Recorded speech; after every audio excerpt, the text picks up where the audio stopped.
Good morning, good morning, good morning, good afternoon, good evening, alrighty kaibigan, kung saan ka mang sulok sa mundo kaibigan, I wish you well. Welcome to the Parking University kaibigan. Dito tayo ngayon sa dagat, napakaganda yung Parking University natin ngayon kaibigan. Okay, kung saan ka mang sulok sa mundo kaibigan, be grateful. Yung topic natin ngayon kaibigan, itong sinasabi ni Dr. Dispenza, paano ba natin i-recondition yung mind natin? Okay? Kasi dapat balance na ito kaibigan. So dapat kung i-recondition natin yung i-condition natin yung body natin, yung mind is napakalaking factor kung paano tayo ma-shape yung reality natin kaibigan. So whatever kung ano man tayo ngayon kaibigan, dahil daw yan sa mind natin kung paano tayo mag-isip. So ngayon kung conscious tayo na ganito pala siya ka-powerful yung mind kaibigan. So ang napakaganda nito kaibigan kasi mayroon tayong conscious mind at saka may subconscious mind. So kung conscious tayo na yung mind pala is sabi nga ni Joe Dispenza is a very powerful yung mind natin. Napakaano tong mind kung magamit natin ito at saka kung magiging aware tayo nito kung kaano talaga yung function nito or full potential nitong mind natin. So there are ways daw to recondition yung mind natin. For example, kung tayo ngayon is nasa unhappy, stress or anything, anxiety, kasi majority daw sa tao kaibigan, ito yung sabi ni Joe Dispenza is hindi nila nagagamit yung potential ng mind or hindi talaga sila conscious ano talaga yung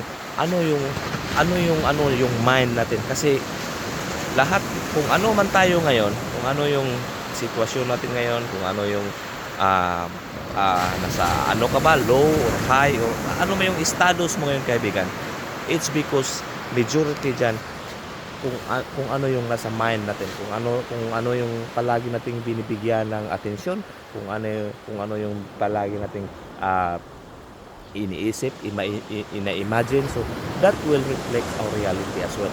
So we are conscious now that wow, this mind pala is very powerful. So pwede natin yang i-manipulate.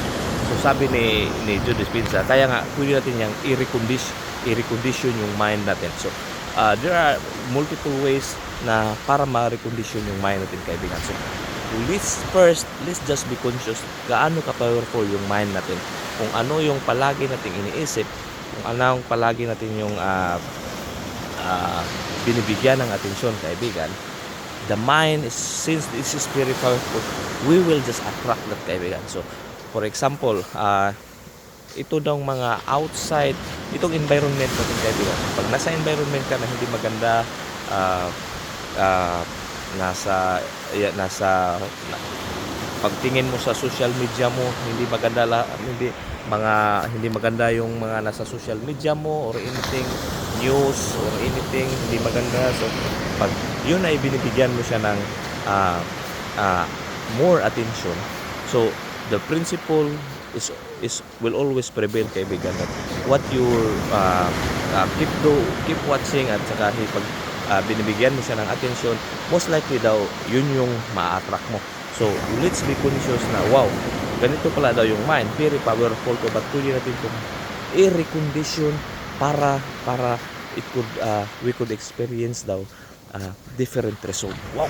So paano nga ba daw, ano ba daw yung ways para makondisyon yung mind natin kaibigan? So sabi ni Joe Dispenza, itong pag-meditate daw kaibigan, pag umaga, mag-meditate tayo, maglakad lang, kahit nga lang maglakad lang tayo kaibigan. Kasi when mag-walking daw tayo kaibigan, we can our mind is calm, makapag-isip tayo,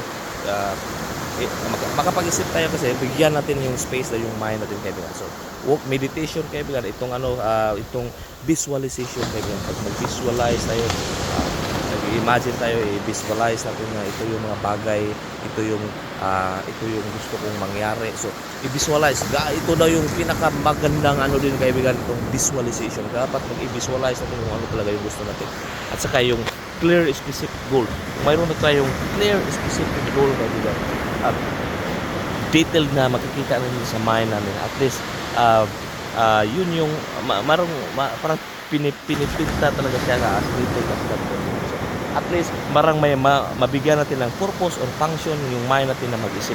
Saka kung maganda yung goal natin, maganda yung purpose natin kaibigan, yung feelings din natin kaibigan, yung feelings natin na sad tayo, anxious or anything na unhappy tayo.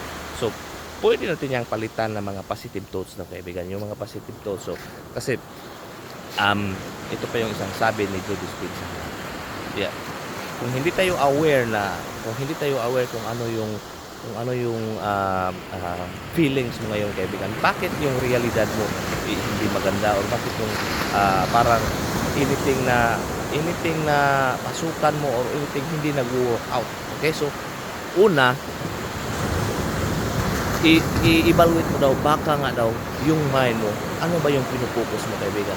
Baka nagpupokus ka ng mga bagay daw na hindi maganda, like negative thinking. But the more nga nag-iisip ka na, the more na sinasabi mo daw sa sarili mo na bakit yung lahat ng bagay na gagawin ko hindi gumagana sa akin. So that means kaibigan, ina-affirm mo na hindi nga gumagana sa iyo. Then the subconscious mind kaibigan doesn't know how to reject kaibigan. I-accept niya lang. So anything na affirmation mo na hindi maganda, na hindi ka aware na marami ka palang affirmation na hindi maganda, like hindi talaga ako magaling, bakit kaya ganito lahat ng pasukan ko, magpe-fail ako. So anything na ganyan yung sinasabi mo kaibigan, unconsciously ina-affirm mo, yung subconscious mind mo kaibigan, nag-affirm yan na ganyan ka. So i-recondition daw yung mind natin, mag-feed tayo ng mga positive thoughts, positive affirmation kaibigan. Palitan natin yung I can't, I'll hope, I try, na mga words kaibigan. So anything na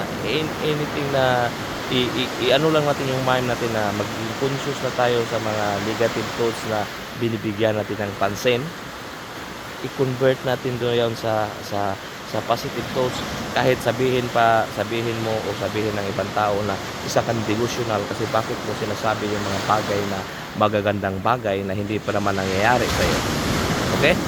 Pero mas maganda pa yung sasabihin mo yung sa sarili mo yung mga bagay na maganda kaibigan, kahit hindi pa ito mangyayari, kaysa sabihin mo palagi na hindi magandang mga bagay. Kahit may mga bagay tayong sinasabi na hindi maganda kahit hindi pa nangyayari, palagi natin yan sinasabi daw kaibigan. Kahit palagi natin yan parang araw-araw mo yan sinasabi ng mga negative affirmation, mga dispowering belief yun kaibigan.